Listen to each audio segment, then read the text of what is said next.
the last 6 months, you've been hearing about these tariffs. And the tariffs are like actually real. And then we're just gonna give them a little love. Give them a little love. You know, we're putting the penguins on ice. And the way you do it is no wife, no kid, and just a chronic sense of staying awake to make sure that you get the job done all hours of the day. And that's what we did.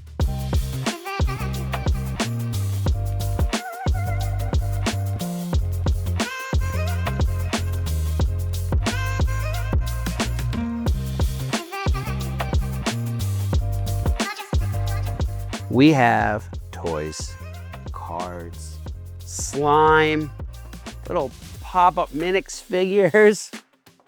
The platform is expanding. You know, a year ago, we only had food and beverage products. And then all of a sudden, we got Pokemon cards, Pokemon signed up, and the Pokemon has now been parlayed into a whole new vehicle. And what's like really exciting for me is like, these products on the table come from a new brand that just signed up, All Sports Marketing. All Sports Marketing out of Chicago has got like a whole catalog of toys, games, and products that are now on the platform. We got these slimes. I haven't opened one of these up. Should I open one of these up? They're super cute. Penguins on ice slime. All right, I'm gonna do it. And I love slime. Not like it sounds like a weird to say it like that, I guess, but like, I mean, who doesn't? Like you grew up with, I mean, they got these cute little penguins. It's got like the ice and like this one penguin. Everyone loves like cute little miniature things in like 2026.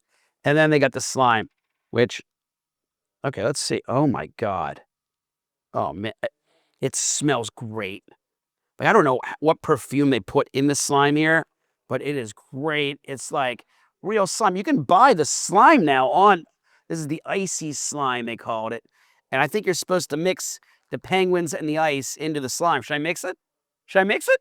I should mix it. Yeah, I think so. Let's go. I'm gonna make a little like dough pocket there. I'm gonna dump them all in, right? And then we're just gonna give them a little love. Give them a little love. You know, we're putting the penguins on ice, right? Now they're all in here. They're all on ice, and you got them all mixed in here. And this is like a great way to ruin your mom's carpet as a kid. So we got slime now. That's kind of cool. We got this new moon ball, like these bouncy things. This thing's ridiculous. Like Waboba moon ball, right? On the platform. You know, you throw it and then it just takes over your life, right? You might break a window. You don't know what's going to happen. But we got moon balls on the platform, and there it is right here. Okay, you can get your own moon ball now. Order a sample today at Grovara.com. And then, of course, we got these new things, the Minix. Now, with the World Cup around the corner, you got to get yourself one of these, right? We have all the teams, all the players. They don't just have soccer players. They got like Wednesday Addams. They have the Stranger Things characters. And now they're on the platform. And they're cute. It's like these collectible little miniatures that you can get. And it's got the, you know, it's official. Producto Oficial with the actual hologram on the back here. Minix.com. Now on the platform at Grovara. We got an extension, not just trading cards with Pokemon, but now we got baseball, basketball, football, all these different collectibles. This is the Panini Mega Box, and then you got the Panini Select 2024 little cases here. So again, a lot of really cool new products. Just shows the power of the technology. You know, it used to be, for us to onboard a brand, I'm talking like 10 years ago, before platform, before we were a technology, we were just an analog trading company with a cute website, like a pretty static website. You couldn't register, you couldn't sign up, you couldn't place an order, you couldn't track anything. It was just a regular .com. And if we wanted to onboard a new product, like bring on All Sports Marketing, the amount of processes, we had to create a Dropbox, and then we had to have All Sports Marketing give us all their price sheets, their catalogs, their documentation, and we had to store it and organize it. And then if we found a buyer who might be interested in a Minix, right, then we'd have to send them manually all of the stuff over email, and then we had to create them their own Dropbox with everything in it.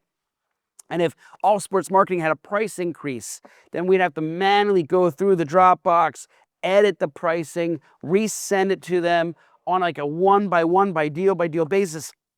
It was impossible to scale.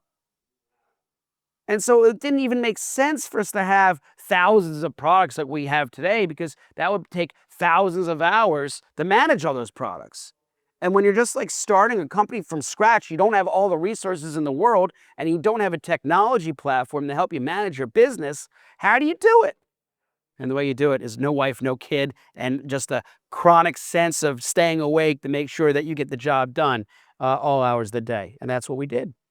And there was a lot of manual work, but now the technology has facilitated and streamlined all the different workflows. And AI now is amazing, because AI can help us with all the organizational things that were like really tedious now can all be manually done, or that were manually done, can now be done automatically with these agents and systems and tool sets that now make the job easier. So anyway, that's what's allowed us to scale so quickly, is the platform now.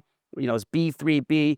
It really has allowed us to go from food and beverage a year ago to food, beverage, Pokemon cards, things from Kirkland and Costco, and the sky's the limit now that we have an infinitely replicable system. What's going on in Venezuela, right? You got Maduro now getting ousted, which, by the way, was a feat of epic proportion. And I want to talk about how what the implications are for the Maduro extraction. First off, it gave America a chance to flex, right? That the flex and show why we spend billions of dollars a year on our military, because we're that good.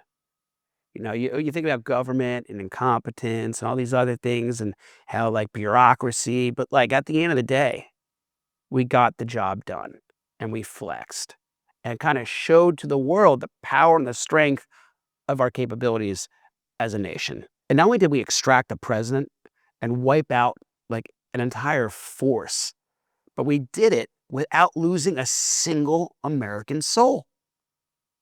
In years past, if you wanted to go take out the king, you would send thousands of troops to go in. You couldn't just do what they did. What was really interesting was the day they initiated the extraction just happened to be the same day that Maduro and his leadership team in Venezuela were meeting with the Chinese ambassadors to discuss, of all things, oil. Now, oil is how the world works. There's a big push in this country about like green. We want to be green. Wind power, solar, water. And like, wow, like a huge proponent of like alternative energies, or like sustainable energies. At the end of the day, the world still runs on oil. And it's going to take a decade, 2 decades before we have pulled our reliance on oil to back to the degree that we don't need to worry about it. But today in 2026, we still need to worry about it. It's the middle of January right now. We're in this Philadelphia office. It's 74 degrees in here, powered by oil. You drove your car here today, whether you got a hybrid or not. It doesn't matter. How did they extract the ore to make the battery for that hybrid vehicle? Oil. So until we can like actually replace the supply chain with a sustainable energy, oil is king, and whoever has the resource has power. And that's really where Venezuela came into play. The last 6 months, you've been hearing about these tariffs. And the tariffs are like actually real. The interesting part about the tariffs is that if I'm importing these mixed products into the US, right? And let's say these are made in China. Let's see where these are made. These are made in China. HO in China, made in China. So now these getting imported into the US have a 25% tariff. Now this is really interesting. Let's say I imported these a month ago, before everything happened with Venezuela, before everything happened with Iran. The tariffs were a little bit different. And let's say I'm importing these into America. I got 10 containers of these in America. And now all of a sudden today, 25% tariff on this. Do you think that the price to the end consumer goes up immediately? No.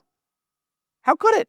It doesn't make sense, because all the inventory that they just brought in last month, those 10 containers that are here, and they came in, the price has been in here, the price is on the shelf. And so if I'm like Ross, or I'm like a supermarket or a toy store, and I have this on my shelf, and I hear that there's now a 25% tariff for things coming from China, I'm not the next day going to my store and raising my prices because I already bought these from the wholesaler and I already paid a price.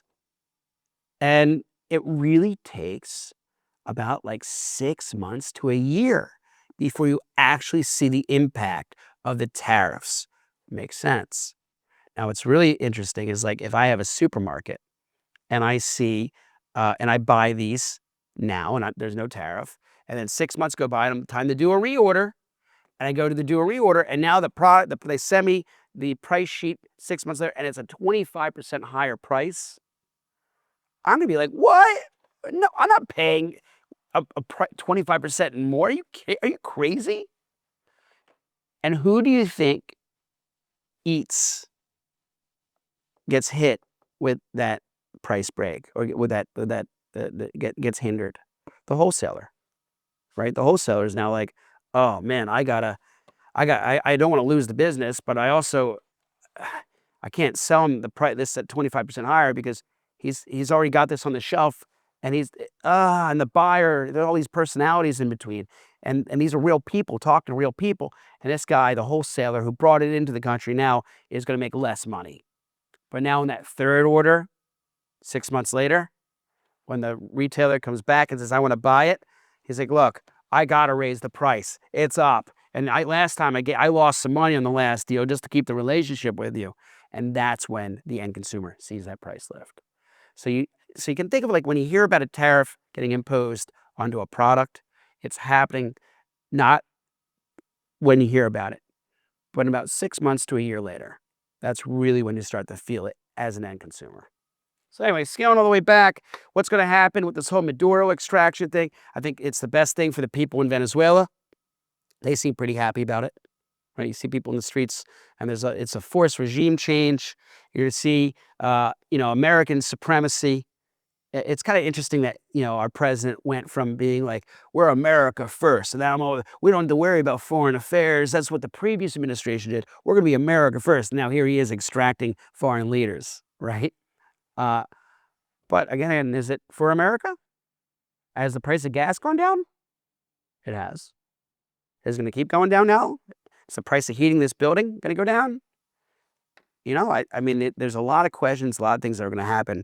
And from a totality of circumstance position, I like personally to think of it from, are human beings as a whole in a better position today than they were a month ago?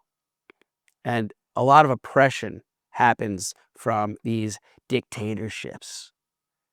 And if you can find a way to alleviate that pressure and allow the people to have a little bit more resolve and freedom and access to resources, then that, at the end of the day, is best for humanity.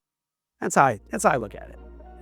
So we'll see what happens. I don't know. Ultimately, time will tell, as it does with all things. Like, comment, subscribe, and give me your opinion.